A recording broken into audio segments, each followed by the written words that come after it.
Rockwell Collins Amateur Radio Club.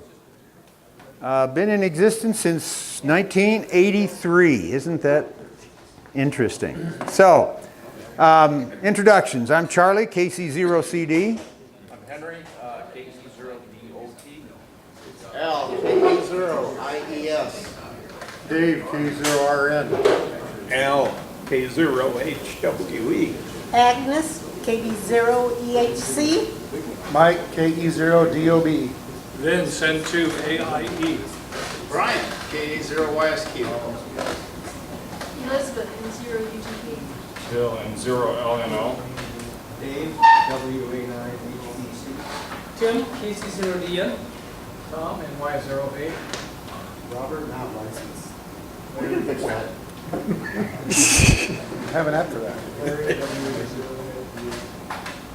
Dave, NM0S. Mike, KC0PB. Larry, AB0QS. Lloyd, W0LLK. Milo, KD9CJZ. Rod, K0DAS. Joe, WB0YFL. Jeff, W0ODS. All right. For any new guys, the reason we do that is because when you hear somebody on the repeater, you say, "Who is that guy? He sounds so professional." So when you come to the meeting, you can connect a face with a name, with a call. So Brian, can you give us an idea how much we have in the account? $8,646.91. All right. Before or after? Well, that's not yet. The antenna lift, which we will get into some of the finer points of that, we were supposedly billed $8,066. Part of the reason for that is whoever put, this is for Tom's, whoever put that thing up, they put up a union right above the top of the tower, and then up about another 5 feet, they put a reducer, and then above that's a 2-meter antenna, and above that's a 2-meter vertical. So we couldn't take the rotor out and just lower things down. You'd had to go up there with a pair of wrenches or something to hack the thing off, or lift it out and try to lift it up and hold that thing. No. And we thought about it, and we said, we've been fooling with this thing for 4 years trying to get that antenna up there, and we said, let's just get it done. And they came with this huge crane that would reach 210 feet. So we should have had somebody get in a basket and take a picture looking down on the little dinky antenna from that height, but we didn't. So it's up. We'll talk more about that. Arlo Meyer fell and broke his hip last Friday, so he's at Northbrook Manor and would like visitors for those that knew Arlo. How I came across that is because I'm a docent over at the museum. I've been assigned his position now. So if you come in on Wednesday, first Wednesday of the month, now I give the tour rather than Arlo, so too bad. Okay, so it's easier to fool people than to convince them they have been fooled. Just a thought for the day. And that's probably very true. Okay, we've been talking that clubs and leagues has money they want to give us. And they just need to cut the check. But that was a month and a half ago when I heard that. I was in the museum meeting, maybe it was a history meeting, but they reported they'd gotten $2,500 and they have 12 members. I reported we had 155 members and I was only requesting 9,000, and they haven't come back to me. They said, well, we're deciding what to cut or what to pay or whatever. So, I don't know, maybe Mike has talked with him, Mr. Mogul, more often than me. So, we haven't got that money. So hopefully, when we pay out the $8,000, they'll fill it back up again. There is a rumor that the local clubs again will be involved in field day. So I see that he's not here. Greg Lind is organizing that again this year, sort of. So we're not going to be using the oval antennas. They're supposed to be, anyway. So there, Rod is going to be coordinating the antenna layout, right? Oh, way ahead of it. These retired guys, you know, they got all this time just to, between the naps, you know, and stuff. Okay, I've been asking this question, you know, should we run an event? Well, it'll have to be a couple months after field day because everybody's burned out after that. But you know, did 50 years ago or 80 years ago, did Rockwell or Collins release something we can celebrate? We'll have to talk about that, but you know, people seem to get kind of excited when we do that. Because also this year we will have 2 really good HF stations with antennas. The last time we just had a vertical, so down at main plant. So now we have a beam and vertical and 75-meter dipole and all that stuff. So think on that if you would like to be involved with that. Okay, as I reported before, the Whisper station is up. So if you go out to WSPRnet.org and type in N0CXX, you'll see what is reaching out from here on just a watt or two. All the antennas are up. Come and use the thing. The S line is the transmitter has a problem. Things need to be done at the North Station. If anybody wants to play with HF80, there's things to do there. We need to lift the D-star antennas a little bit because they can't quite see each other from 112 over to the 300-foot tower. And we'd certainly like to remote one of the stations. Thinking that, well, that doesn't really have to be on campus. We could just use W0CXX or whatever. What I'd like to do is add a little more value to that $20 so that if you're stuck somewhere where you can't put up an antenna, you can log in and run this club equipment. So that's what I'm thinking about. If you got some ideas or you know how to remote a station, talk to me. Love to talk to you. Okay, Mike will take it from here. All right, Mike's. Oh, yeah, now come up here and take the mics. Mike. Put the mics, one pocket. I would give a hard time to the camera guy, but you don't usually make fun of Italians from New York. Pocket. Vin's on his way up the driveway. How's that go, Vince? Not saying anything, but make sure and check your brakes. Oh, that one works. Yeah, this is for posterity. Yeah, put it online. That goes forward and that goes backward. Okay, all right. So after several years of slow rolling this, we finally got the antennas up at main plant. So as of this last weekend, we finished our tower work. So what we have up and running on the now, so what I have listed on that second bullet where it says tower work completed, the items below that are all the antennas that we have on the tower right now. So we've got the step IR HF beam that Charlie's been having sitting in his garage for who knows how long. Hey, Greg. That gives us 40 meter through 6 meter coverage. We have two VHF Yagis, a UHF Yagi, and a UV vertical sitting on top. The main reason for the VU Yagis up there is that for folks that want to do VHF, or for VHF roving. The other people. The other white meat. The other white meat, exactly. You usually don't stick letters before the H in HF, but okay. And the idea is there that we'll have good coverage there. It's not super high, but it's 65 feet off the ground. It's got plenty of elements, so we should be able to reach out and touch rovers for those occasions. They have LNAs on them, low noise amplifiers, Yep. at the top of the tower. So yeah, yep. So at the top of the tower, the VU vertical is just running barefoot into the radio, so that's just for local coverage. That's the main intent of it. The Yagis have LNAs in front of them that are sitting at the top of the tower, so we have decent sensitivity. All the antennas are up on the tower, and I've got some slides coming up that'll show that. The new tail twister rotor that we received a few years back is installed and working, and all of the control and all the feed lines are installed, and it's pretty much ready to go, which I'll come up with the nuances here in just a moment.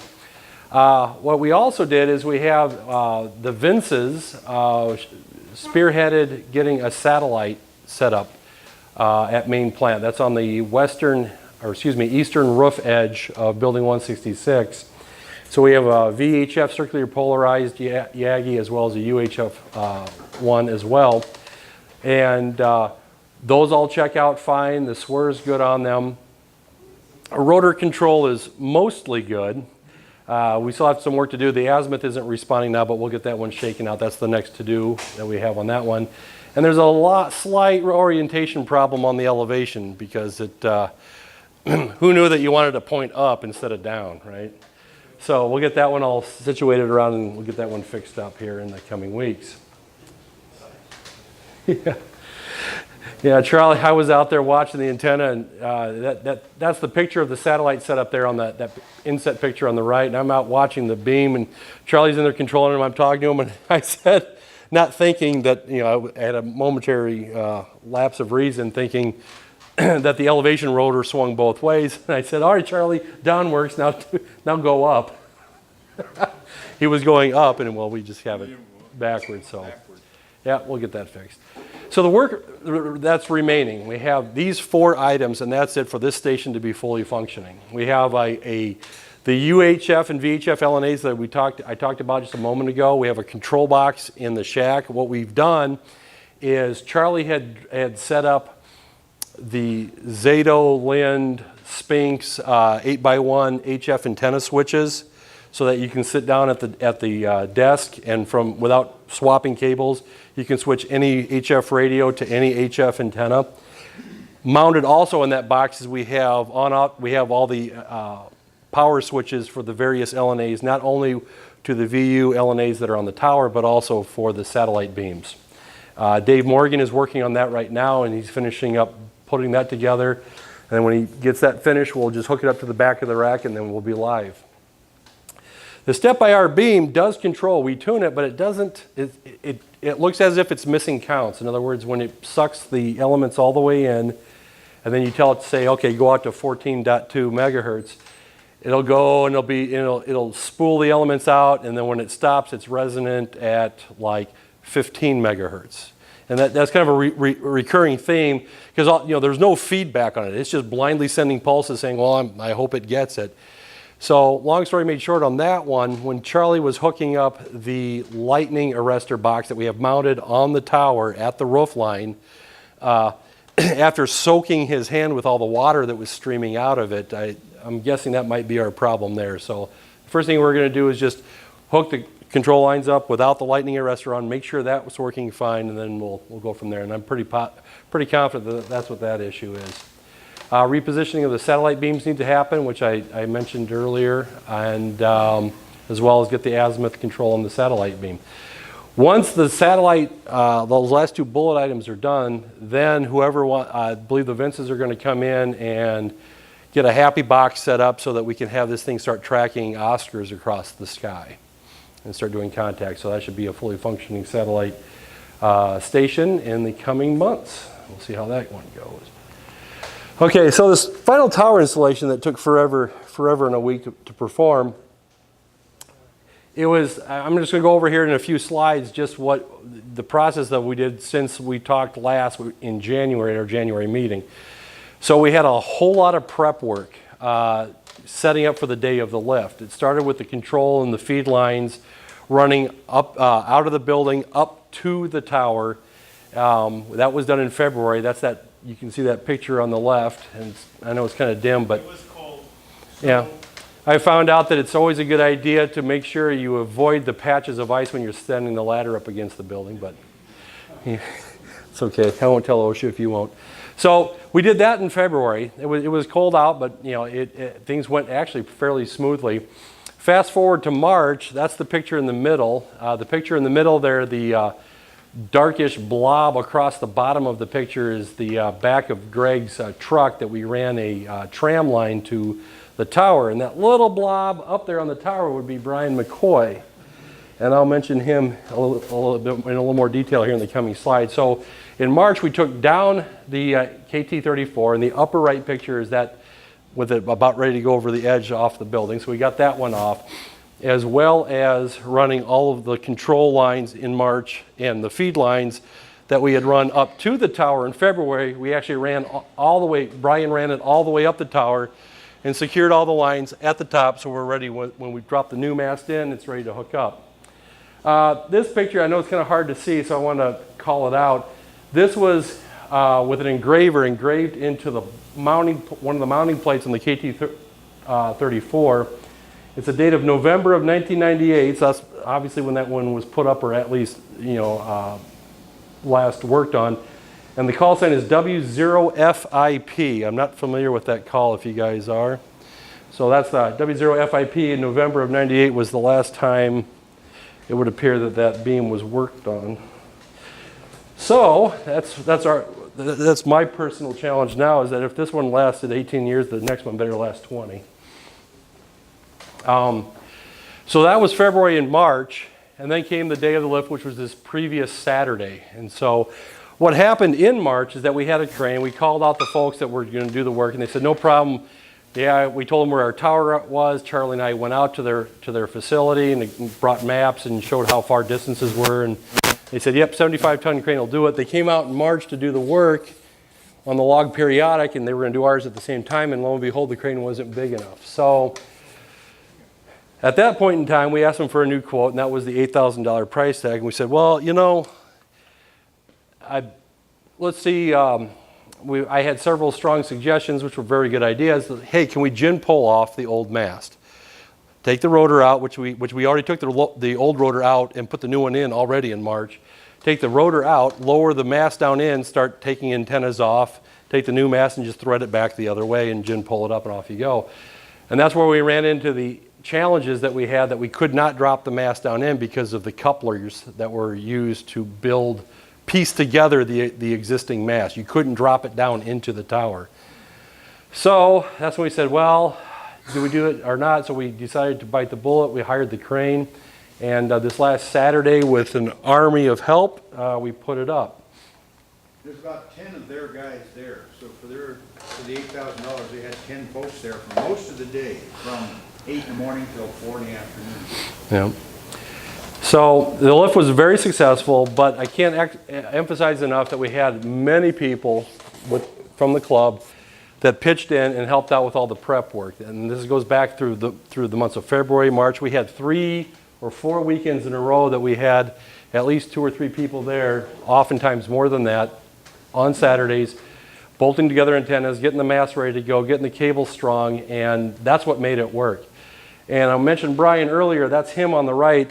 He spent about 2.5 hours standing on a rung of RON 45, unbolting the old KT-34, tramming it up so we could get it off, running the new feed lines up, taking the old rotor off, putting the new rotor on. I can't thank Brian enough for the work that he did, because that was huge.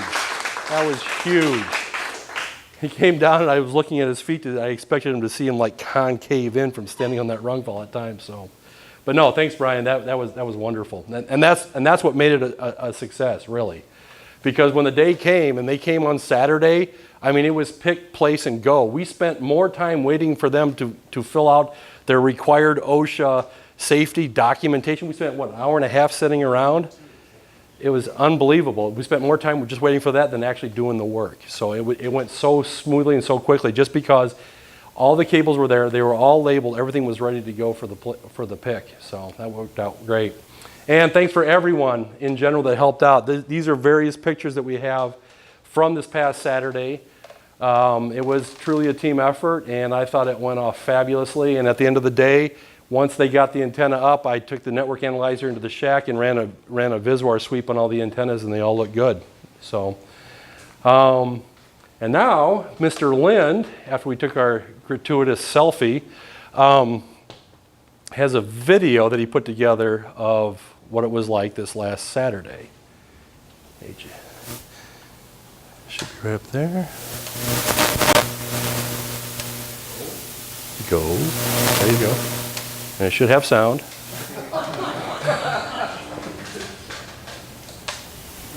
Where's the sound start? Should be running?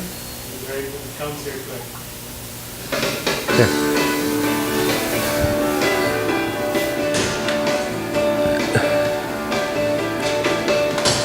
When I was young,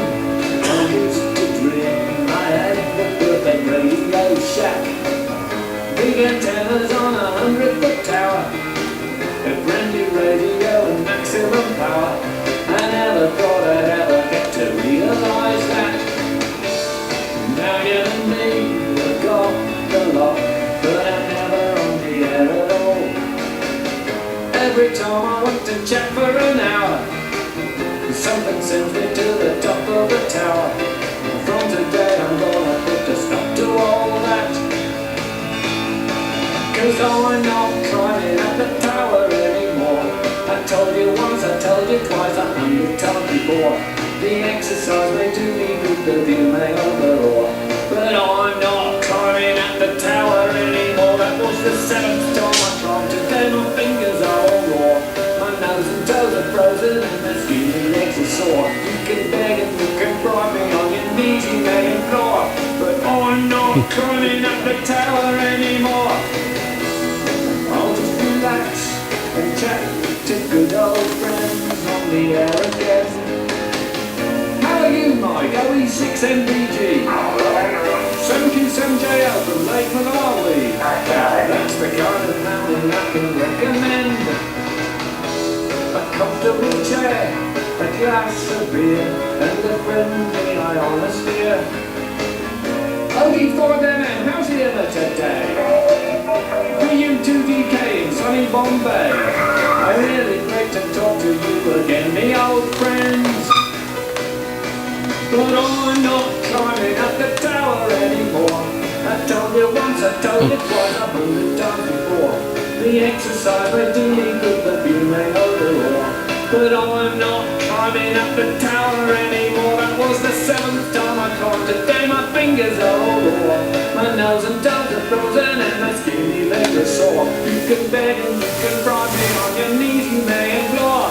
But I'm not climbing up the tower anymore. No, I'm not climbing up the tower anymore. I told you once, I told you twice, 100 times before.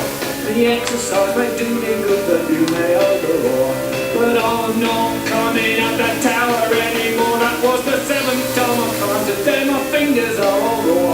My nose and toes are frozen and my skinny legs are sore. You can beg and you can bribe me on your knees, you may implore. But I'm not climbing up the tower anymore. No, I'm not. No. There you go. And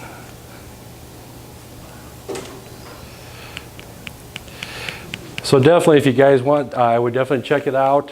Come stop by, and like I said, all the VUs are hooked up. The HF, we have a little bit more work to do on that one to get it to tune up right. But we've got good swir. You can thing rotates and plays as planned. The old water pipe they had up there was standard gauge threaded water pipe, about 1.9 inch OD. This is 1/4 inch thick walled, 2 inch outer diameter chromoly, so it's not going to go anywhere. Okay, and that's all I got. Any questions? Thank you for everybody that's helped.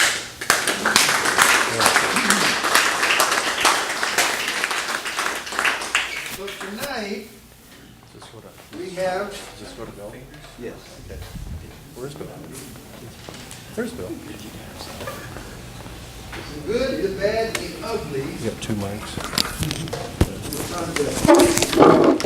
Why should I want to do this? And how cool it is when it is properly given. Oh, I gotta move the stick over. Those of you that also I sent an email out earlier today. Those of you who did on the second shirt order, I've got them here. Checker cash.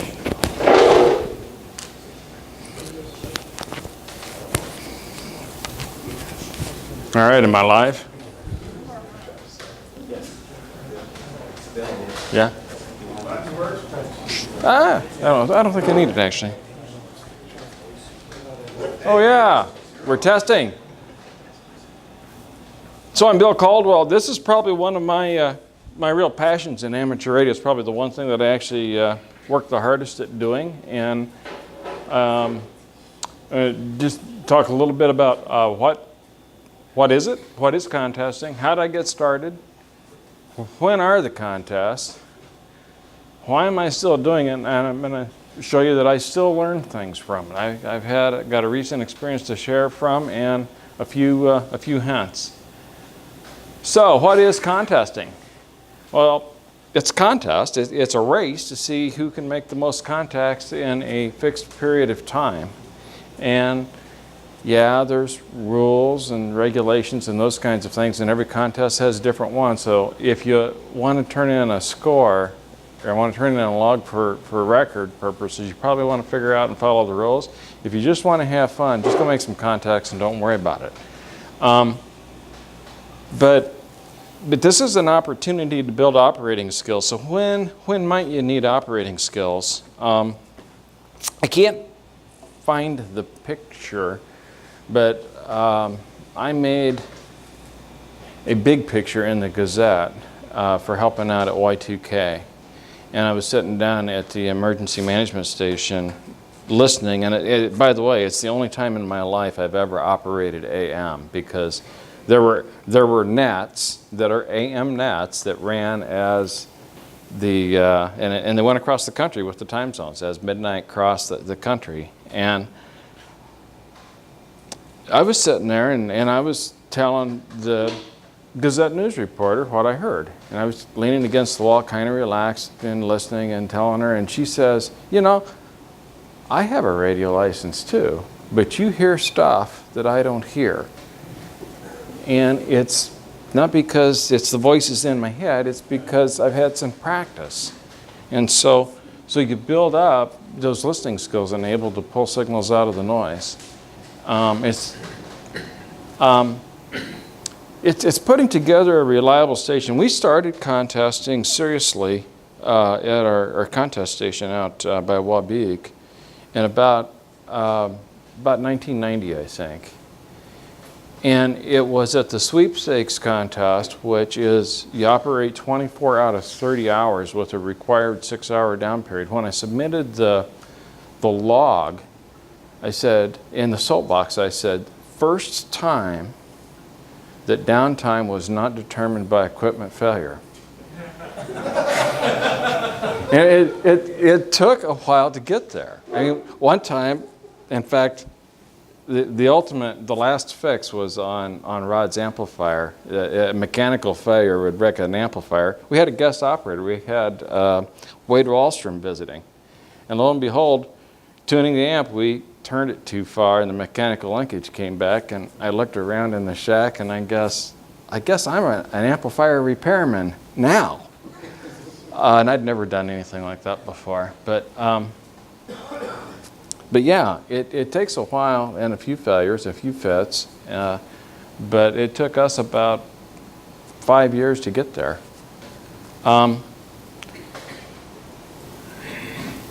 You get to practice sending and receiving and recording traffic. And the sweepstakes contest in particular, the CBARC program this past month, for those of you who weren't there, was on the National Traffic System.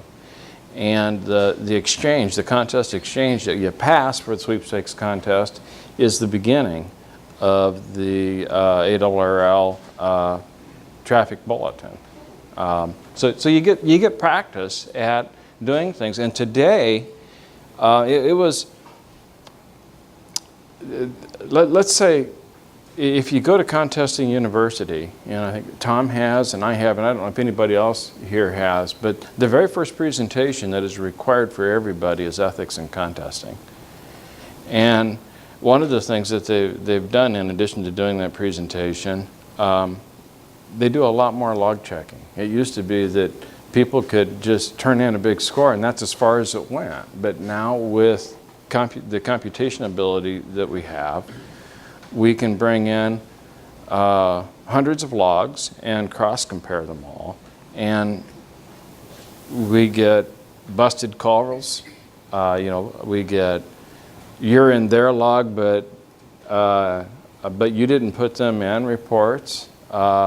Or you made a contact and you're not in their log, something happened. And so they're really starting to focus on the accuracy of it right now. And there's a lot of, among my peers at our contesting station, we're always trying to figure out who's screwing up the most. But that's the way it goes. And if you don't want to screw up, don't contest, okay? It's just part of it. And another thing, you get to practice long-term station operation. And I remember when I was CBARC president, one of the benefits of being the CBARC president was that you got a whole bunch of free literature to read every month. And among those was, I believe it was World Radio Magazine, that, and they had a write-up on the floods in Northern California, which were right in the Lake Oroville Basin near Sacramento, which is where my grandfather used to take me fishing when I was young. And so it's kind of near and dear to me, but they were talking about the emergency operations and setting up, and one operator setting up and being there for hours. And lo and behold, we kind of had the same thing here in 2008. We had the command center was operated for 24 hours a day, and they were nice to me. They didn't bring me in for the night shift until the very last night shift. I thanked them for that. And you get to improve your station or yourself. I mean, you just kind of get to keep getting better all the time. So I first got hooked on contesting when I wasn't even licensed. But I went out to the Cedar Valley Amateur Radio Club field day operation in 1988. Why do I remember the year? I was still jet lagged from the Marion Community Band going to the Vienna International Musical Festival, so I remember that date really well. And I showed up, and there were people there who I'd never met, like Rod, like Dave Halleck. Well, Dave Halleck, get this, I knew Dave Halleck. I was told to go introduce myself to Dave Halleck before I came here because I was going to be living 2 doors away from him. And Dave and I became great friends. He even came over and tilled my garden for years while I was his neighbor. So, but Dave was there, and several of you were there too. And yet let me get on the air on a KWM 380. I mean, that was big time then. But I really kind of got to liking it there, and I was licensed that fall, and looked forward to getting back on field day. And it was, like I said, in 1990 we finally started getting really serious about it. Licensed that fall. Field day, by the way, is not a contest. It's an operating event. I don't think they do. The league doesn't do any checking, do they, Rod? I mean, in fact, paper. That's like paper logs are even accepted. But it is a great opportunity for practice. There's a lot of activity on the air, and the pileups can be big. And it's just a good time. It's really a good time too. So come out to 2016. I think Greg's promising that it's going to be a big operation again, and we're gonna have fun. I'm going to captain a new mode. I'm going to captain the 40-meter CW station this year. So when are contests? Well, they're nearly every weekend, somewhere, some mode, some bands, some time, and some fun. Start small. You're probably not going to go in and work 48 hours straight the first time. You're probably not going to work 48 hours straight after several years of doing it either. Try a new mode. If you haven't played with radio or any of the digital modes, it can take a lot of effort to get all of that set up and working well. But just play along and experiment. Upcoming contests. Hey, Rod, are you going to be on the spring sprint tonight? I'm not. But 222 megahertz tonight, tonight. But these are contests that are coming up this week even.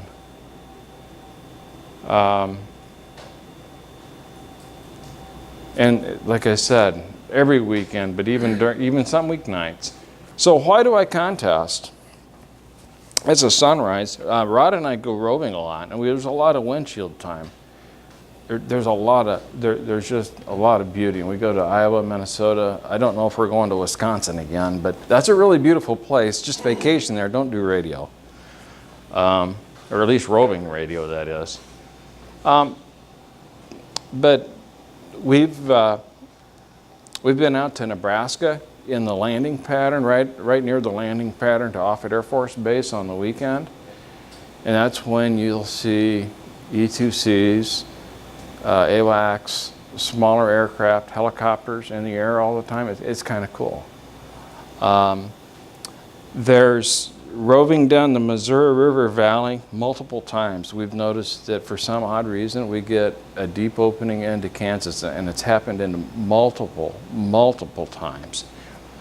We ought to go do a scientific study of that sometime because it's there. You know, the Sunday morning meteors, getting the meteors on Sunday morning on VHF, UHF, on HF, gray line, sunrise, all the different modes. What happens when there's sunspots? What happens when there's no sunspots? It's really the scientific exploration of God's creation. It's really cool. So that's a sunrise picture. Well, another thing that happened on sunrise, that's actually an Easter picture. And the most recent contest that I participated in went over Easter morning. So a lot of the members of our club members had calendar conflicts. I mean, families get together and you know, it's really important that happens. And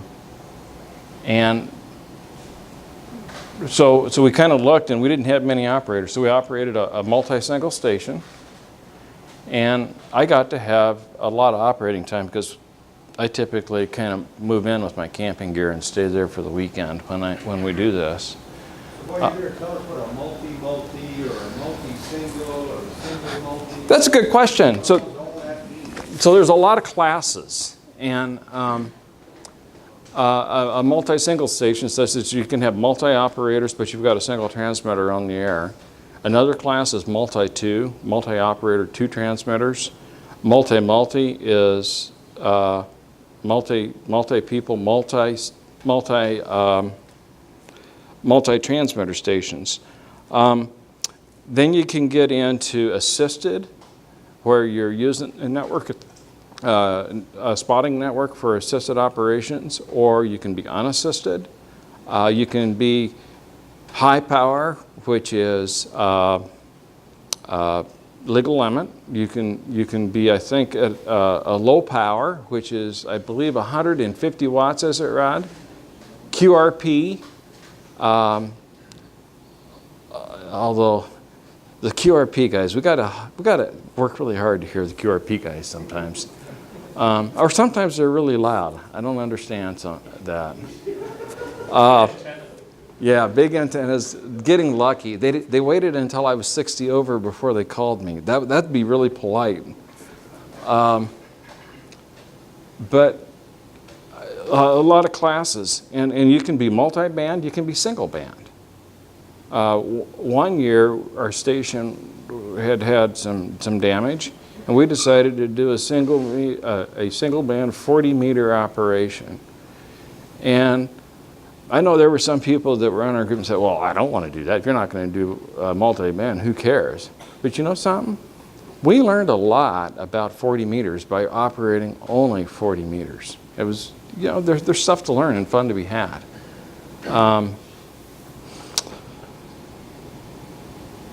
So that in a nutshell is the kind of classes. And again, read the rules. You know, download the rules for the contest and read the rules. Not all the classes apply to all the contests.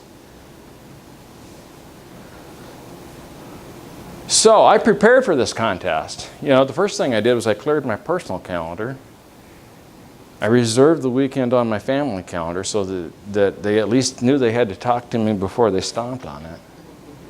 And And I went to church every day of Holy Week, sometimes more than once, so that I didn't feel bad about skipping Easter morning. That puts you in the assisted category? Yeah, that's it. That's it. So here I am on Easter Day. You know, every day you don't have to shave is a good day, right? So, Propagation Surprise. Here I am. What is this? This is 2112 UTC, so after daylight savings time, subtract 5 is, what, about 1600? Yeah, 4 in the afternoon. And this Australian came in, and I was still kind of pointing east. And if you take a look at the other stations I'm working, I am actually pointing east, and I'm working the South Americans. And this Australian came in, and this Australian came in really, I mean, we're talking 30 over 9 loud. I mean, really loud. And I was pointing away from her. She was a YL, that helped too, I'm sure. But I was astonished. So I turned the beam around and I thought, well, if there's an opening out there, let's do something else. And all I got was Alaskan. By the way, KL7RA is a silent key. So it's kind of exciting to work that call. Somebody operating a station, I assume. But an Australian and an Alaskan out of the middle of trying to work more Europe, but really only working South America. I didn't understand that. But if you go take a look at the gray line map, lo and behold, the gray line is right there at Australia. So even though you just imagine we got the gray on the ends, but there was a clean path to us, and that was probably gray line enhancement. That was on, what was it on? 15. Yeah, 15. 15. I was surprised. I didn't expect that. So, long-term operation. I had a planned replacement to come in at 4 in the morning, and I was manning the station, and I made it to 2 in the morning before I pulled the plug, and I left a note on the door about where I was sleeping so he could come find me and wake me up, and I'd get him on the air. But at 6 o'clock when I woke up, he wasn't there. So it doesn't matter. It doesn't matter. I mean, personal stuff happens. And you know, let's talk about that. Family comes first. Rod and I were getting ready to go out on a rove in January, and both my wife and my son were sick. So I called him up and I backed out literally almost the day before. And that's what he said. Family comes first. He never questioned it. But it was a good thing that my good cousin Joe Cowell could go out with him. So they went out and had fun without me. But stuff happens. Stuff happened to him, and that's just the way it is. No problem. It wasn't a problem for me because I had a cinnamon roll, and I didn't make a pot of coffee because I still expected him to come. And I drank the whole pot of coffee. But you know, a little bit later, I was kind of on edge. And, well, there you go. It was, I operated, I think, the station 14 consecutive hours. Took a break. Get this, I took a break. I took my dog for a half-mile walk. I ate lunch. I repaired the 80-meter antenna, and I went back to get on the air. I was only off for 42 minutes. Even you relax really fast during a contest. But, yeah. All right. Work. There we go. Helpful hints. Operate for a little bit. Just get started. You know, just do it. Have fun and don't get hurt. That was Tom Hefner and I. When we were station managers, that was our mantra. And we would work on amplifiers and high voltage and all that kind of stuff. And have fun and don't get hurt. And when it wasn't fun anymore, we handed it over to Mike. Choose your operating class. Single band and a few contacts can win awards. And we've had guys we've had friends who will work 6, 7 contacts, submit the log, and then they'll get the little sheet of paper in the mail. You know, they won Kansas or they won Zero District or whatever, but you can actually win some awards with a pretty small effort, and then gradually get more serious. Involve friends. This is that's when the fun really begins, when you get more and more people there. But do know there's always a station out there that helps. You know, we run multi-single, we run multi-two. We haven't really attempted a serious multi-multi operation. And when the scores come out and you look at them, you'll see where N0MA is. And then if you go look at the single op stations, there's single ops that are beating us. I mean, you can always be better. You can brag about what you do, but there's always somebody better than you. And so, in conclusion, just get out there and go do it. Any questions? Yo. I just want to put some perspective in there. You know, I started actually getting my feet wet contesting with Bill and Ronald and Ryan and all the other guys where I got up to contest stations.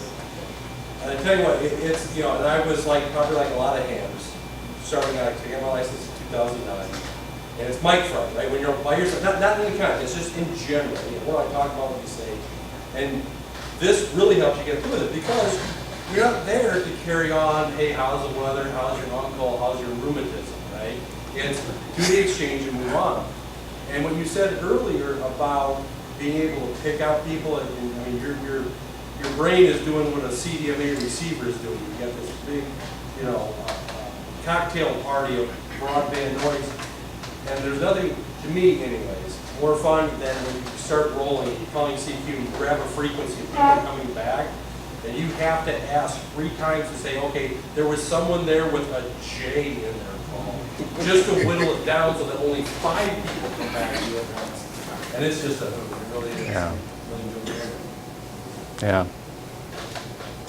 One of the first time Mike came out to our station, he brought his family.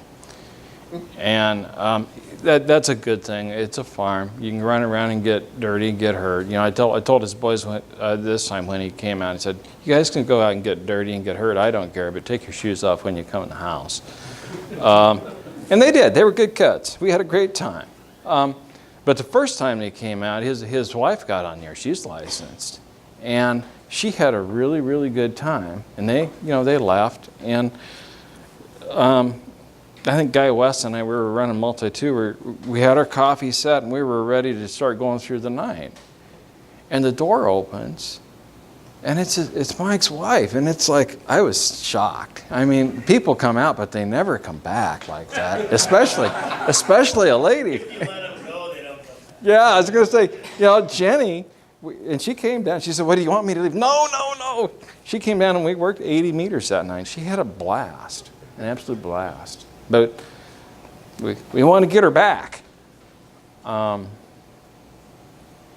Anything else? Yeah. So this is good practice for operating a station, presumably an emergency. So how is this applied to real emergencies that you or these guys have been in? How close is it to the real thing? That's a good question. That's kind of where that's where it matters, right? Well, so when you're passing traffic, that's what you'll be doing. You want it to be accurate. So you're practicing being accurate. You're practicing asking for fills. So you're practicing receiving it. You're practicing also making sure the message was sent accurately, okay? It can be a long time. I'd add I mean, one thing also, is that it's quite different talking to an American. But when you start talking to somebody where their English is their second language, yeah. it's quite different. So that's another thing that I think is really kind of an opportunity here, is that you're going to be listening to people, you know, does he follow the phonetic alphabet? No. Does he, what is his language? So that's the other thing. In the sense of emergency thing, if you want to help somebody in an earthquake situation, something like that. I mean, it's a little bit different than That's a good point. And actually, in the last issue of the National Contest Journal, there was an article on, the national radio language is English, but it's not everybody's first language.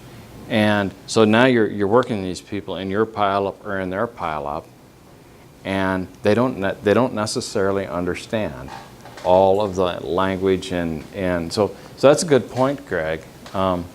And I was actually starting to pay attention. I'd read that article before this last contest, and with it being an international contest, I was paying attention to that a little bit. The length of time that you have to go, even in 2008, running the last overnight station, or the last time that they manned the station overnight, that's a long time. And when President Bush came in and visited the Emergency Operating Center to the people who were there, the first words out of his mouth were, "Get some sleep." I mean, seriously, that going for a long time, you got to know your body. I mean, the thing about the caffeine and the donut and the jitters, that's real, and you probably want to know not to do it that way again.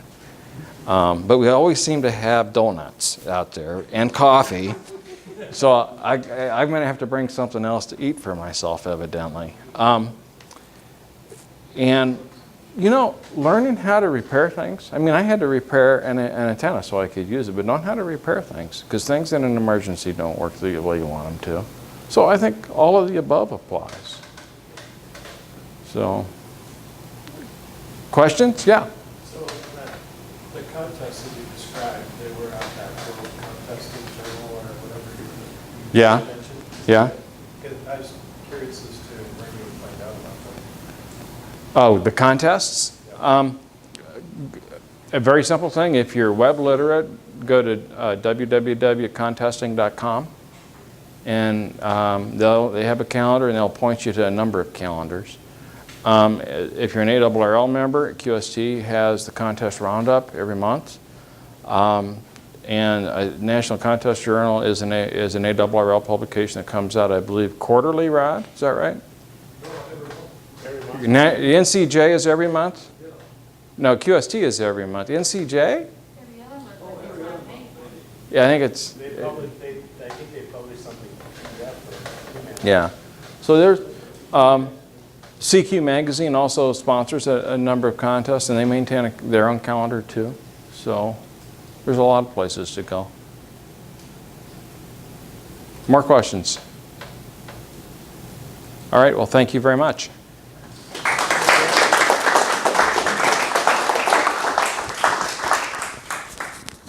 So finally, this Friday, there's a joint meeting between the Eastern Iowa WOCXX Association, Cedar Valley Amateur Radio Club, and Collins Club at Kirk